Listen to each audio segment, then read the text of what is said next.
DSC ఆశావాహులందరికీ నా నమస్కారాలు. ఈరోజు మనం 18/6/2025లో జరిగిన డిఎస్సి క్వెషన్స్‌ని అనలైజ్ చేయడానికి ట్రై చేద్దాం. ఇందులో మొదటి ప్రశ్న, క్రింది గుణకారంలో ఏ, బి అక్షరాల విలువలు? ఇక్కడ ఏ సంఖ్య అయితే రెండవ సంఖ్య ఏ సంఖ్య అయితే వేస్తామో అది ఆన్సర్‌లోని 3 సంఖ్యలు సమానంగా ఉండాలి. ఉదాహరణకి 42 తీసుకుంటే 6తో గుణిస్తే 6 రెండ్ల 12 వచ్చింది 1. 6 నాలుగు 24, 25 5 వచ్చింది. బి సమానంగా ఉండాలి కాబట్టి ఇది సమానంగా లేదు. ఫస్ట్ ఆప్షన్ కాదు. సెకండ్ ఆప్షన్ ట్రై చేద్దాం. 47 6 6 42 ఇక్కడుండే ఆప్షన్ దీనికి సంబంధమే లేదు. థర్డ్ 72 ట్రై చేద్దాం. 6 6 రెండ్ల 12 వచ్చింది. 6 42 42కి 1 43 సమానంగా లేదు. లాస్ట్ ఆప్షన్ 74 6 6 నాలుగు 24 4 6 42 42కి 44 3 సమానంగా వచ్చింది కాబట్టి ఆప్షన్ 4 సెకండ్ క్వశ్చన్. 100 వరకు గల సంయుక్త సంఖ్యల సంఖ్య. 100 వరకే ప్రధాన సంఖ్యల సంఖ్య 25. ప్రధాన సంఖ్య సంయుక్త సంఖ్య కానిది 1. ఈ 100లో నుంచి 26 తీసేస్తే 74. సంయుక్త సంఖ్యల సంఖ్య 74. Second option. Next question. 3, 5, 7, 9, 43 వీటన్నిటి సంఖ్యలను కూడమన్నారు. ఇలాంటి సంఖ్యలను మనం చేయాలంటే ఒక సూత్రం ఉంది. n/2 a + l. n అంటే ఇక్కడ ఉండే సంఖ్యల మొత్తాన్ని కనుగొనాలి. ఈ n కనుగొనడానికి మన సూత్రం l/a/d + 1. l అంటే లాస్ట్ సంఖ్య మైనస్ ఫస్ట్ సంఖ్య బై దీనికి డిఫరెన్స్ వచ్చి 2 + 1.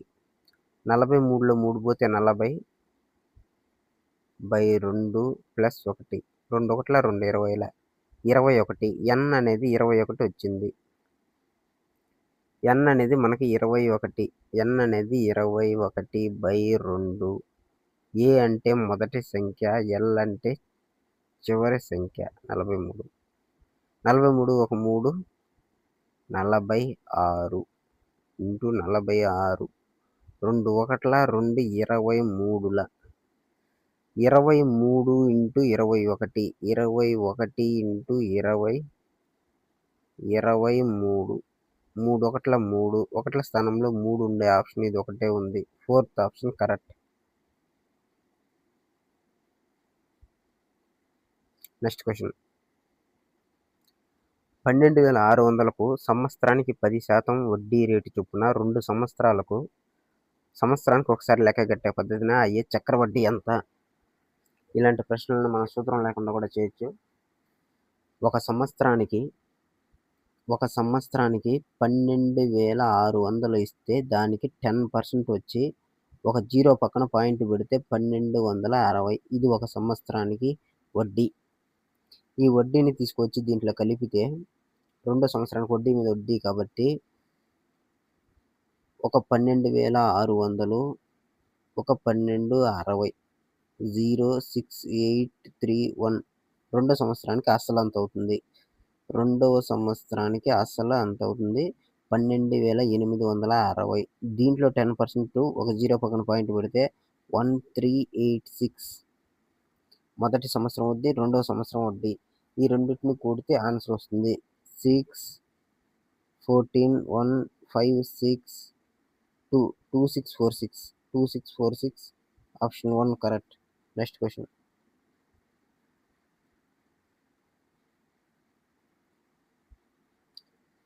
సత్య ప్రవక్షణాలను గమనించండి.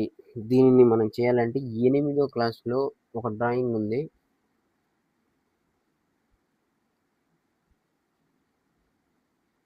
చతురస్రం,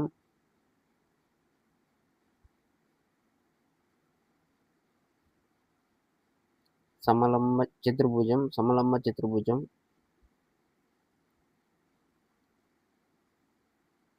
సమాంతర చతుర్భుజం, దీర్ఘ చతురస్రం, చతురస్రం, రాంబస్, గాలిపటం. చతురస్రం, సమలంబ చతుర్భుజం, చతుర్భుజం, సమలంబ చతుర్భుజం, సమాంతర చతుర్భుజం, దీర్ఘ చతురస్రం, చతురస్రం, రాంబస్, గాలిపటం. కింద నుంచి పైకి వెళ్తే ఆప్షన్ కరెక్ట్, పై నుంచి కిందకు వస్తే ఆప్షన్ రాంగ్. చతురస్రం, చతురస్రం, ఇది దీర్ఘ చతురస్రం, చతురస్రం పై నుంచి కిందకు వచ్చింది కాబట్టి ఇది రాంగ్. ఒక గాలిపటం సమచతుర్భుజం అవుతుంది. సమచతుర్భుజం గాలిపటం అవ్వచ్చు కానీ గాలిపటం సమచతుర్భుజం అవ్వదు, ఇది రాంగ్. అన్ని సమాంతర చతుర్భుజం సమలంబ చతుర్భుజం అవుతాయి. సమాంతర చతుర్భుజాలు సమలంబ చతుర్భుజాలు అవుతాయి. కింద నుంచి పైకి వచ్చింది, కింద నుంచి పైకి వస్తే ఇది కరెక్ట్. అన్ని సమాంతర చతుర్భుజాలు సమలంబ చతుర్భుజాలు చతురస్రాలు అవుతాయి. పై నుంచి కిందకు వచ్చింది, పై నుంచి కిందకు వచ్చింది, రాంగ్. మనకి ఎప్పుడు కింద నుంచి పైకి కానీ వాక్యం ఉంటే అది రైట్ అవుతుంది. పై నుంచి కిందకు వస్తే అలాంటి వాక్యాలు రాంగ్ అవుతాయి.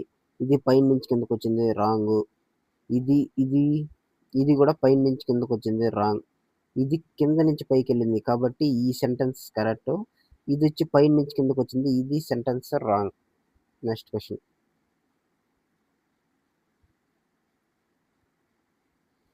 ఒక తలంలో 2 విభిన్న బిందువులు గుండా గీయదగు సరళ రేఖల సంఖ్య. 2 విభిన్న బిందువులు సరళ రేఖల సంఖ్య 1. Next question. ఒక క్రమ బహుభుజి యొక్క ప్రతి అంతర మరియు బాహ్య కోణాల నిష్పత్తి 5:2 అయిన ఆ బహుభుజికి గల భుజాల సంఖ్య ఎంత? అంతర బాహ్య అంతర కోణాలకి సూత్రం n/2 180 degrees by n east బాహ్య కోణాలకి సూత్రం 360 degrees by n. n cancel, 181 182 n-2:2 ఇది వచ్చి 5:2కి సమానం అని చెప్పడం జరిగింది. ఈ 2 క్యాన్సిల్, ఈ -2 ఈ పక్క పోతే 5 + 2 అవుతుంది, 7. ఆప్షన్ 3. Next question.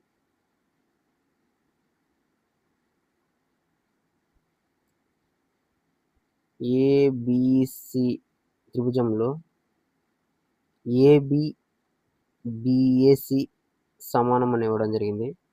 సి 40 డిగ్రీలు అని ఇవ్వడం జరిగింది కాబట్టి సమానం, కాబట్టి ఇది కూడా 40 డిగ్రీలు అవుతుంది. త్రిభుజంలోని కోణాలు మొత్తం 180 కాబట్టి 40 40 80 ఇంకా 100 మిగిలి ఉంటుంది కాబట్టి ఏ 100 degreesగా పరిగణించాలి. ఏ 100 బి 40 0 0 క్యాన్సిల్, 2 2 4 2 5 10 5:2 నిష్పత్తిలో ఉంటుంది. ఆప్షన్ 2. Next question.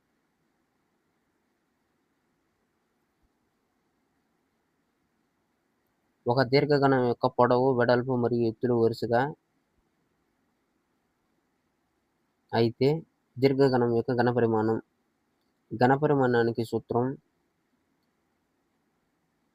LBH.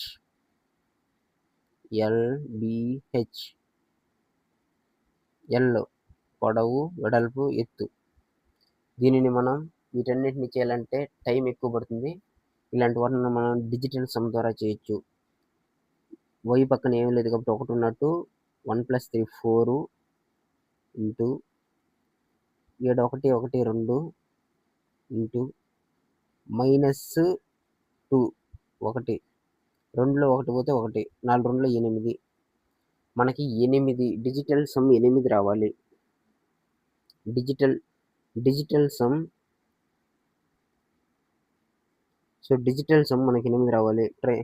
చూద్దాం. +8 రావాలి. 6 6 క్యాన్సిల్, -13 వచ్చింది ఇది. 5 6 11, 11లో 3 పోతే 8,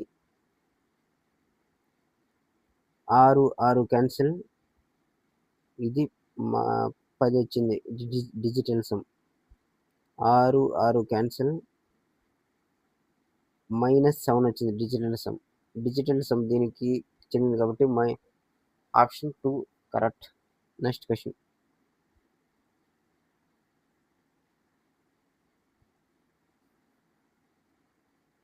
ఈ 56 ఎన్ని సున్నలుందో 1 2 3 4 5 6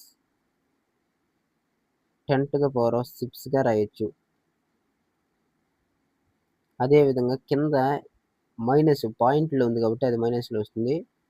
14 ఇంటూ 1 1 2 1 2 3 4 5 6 3 4 5 6 7 వస్తుంది. పాయింట్ ఉంది కాబట్టి -7. ఈ మైనస్లో లేకుండా ఉండాలంటే దాన్ని పైకి పంపించవచ్చు. 56 into 10⁻⁶ into 10⁻⁷/14. 14 1 14 4 into 10⁻⁷ 6 13. Option 4. Next question.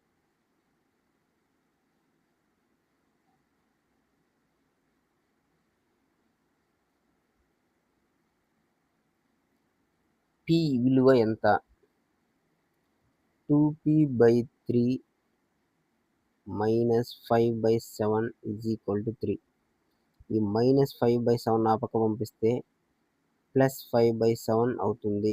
3 +5/7 అవుతుంది. 7 మూల 21, 21 ఒక 5 26/7. ఈ 2/3 ఆ పక్క వెళ్తే 3/2 అవుతుంది. 2 1 2 13 13 మూల 39 ఒక 7 39/7. ఆప్షన్ 1. Next question.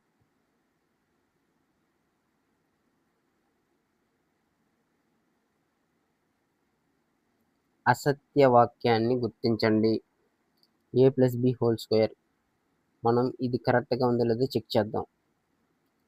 a-b² మనం a² + b² -2ab రాయొచ్చు. దాని పక్కన +4ab ఉంది.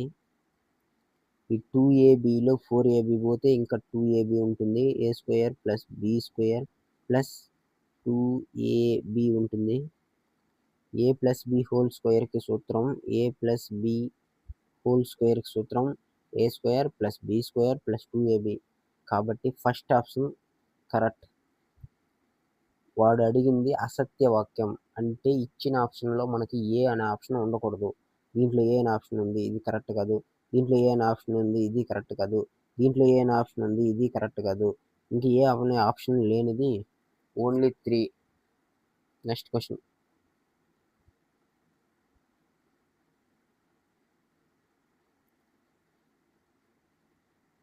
క్రింది ఇచ్చిన తరగతుల్లో ఉన్న పౌనఃపున్య విభాజనం యొక్క తరగతి పొడవు కనుగొనండి. ఈ 7/12, 13, 18, 19, 24, 25, 30. దిగువ హద్దు ఎగువ హద్దు ఈ రెండింటికి తేడా 6. ఈ రెండింటికి తేడా 6. ఈ రెండింటికి తేడా 6. ఈ రెండింటికి తేడా 6. కాబట్టి ఆప్షన్ 6 3. Next question. ఒక పంచభుజి యొక్క భ్రమణ సౌష్ఠవాలు. పంచభుజి అంటే 5 ఉంటాయి కాబట్టి త్రిభుజములకి సౌష్ఠవాలు సమబాహు త్రిభుజానికి సౌష్ఠవాలు 3, చతురస్రానికి 4, ఈ విధంగా వాటి భుజాల సంఖ్యను బట్టి సౌష్ఠవాలు అన్నీ ఉంటాయి. Next question.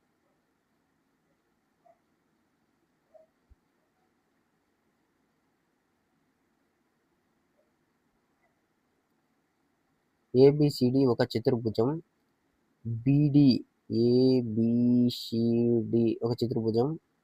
బిడి 15 సెంటీమీటర్లు.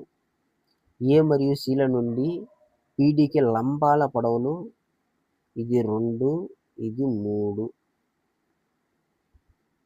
అయిన ఏబిసిడి వైశాల్యం చదరపు సెంటీమీటర్లలో. ఈ చతుర్భుజానికి వైశాల్యానికి సూత్రం ఆఫ్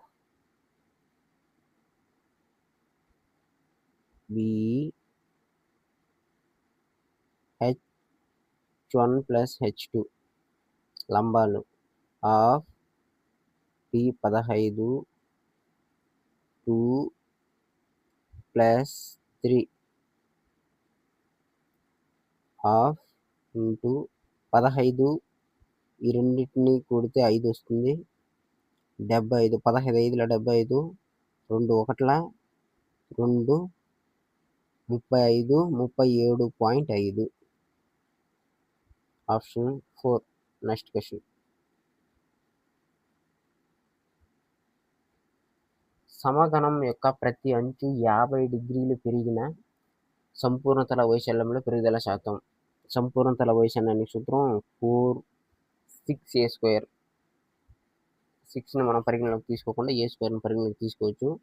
అసలు పర్సంటేజ్ అంటే 100%. దీంట్లో 50% పెరిగిందని 2 సార్లు a² కాబట్టి 2 సార్లు పెరిగినట్టు మనం 50 × 50/100 2 సున్నాలకి 2 సున్నాలు క్యాన్సిల్ 5 5ల 25%.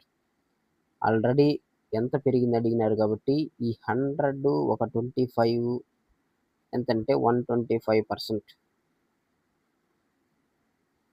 Next question.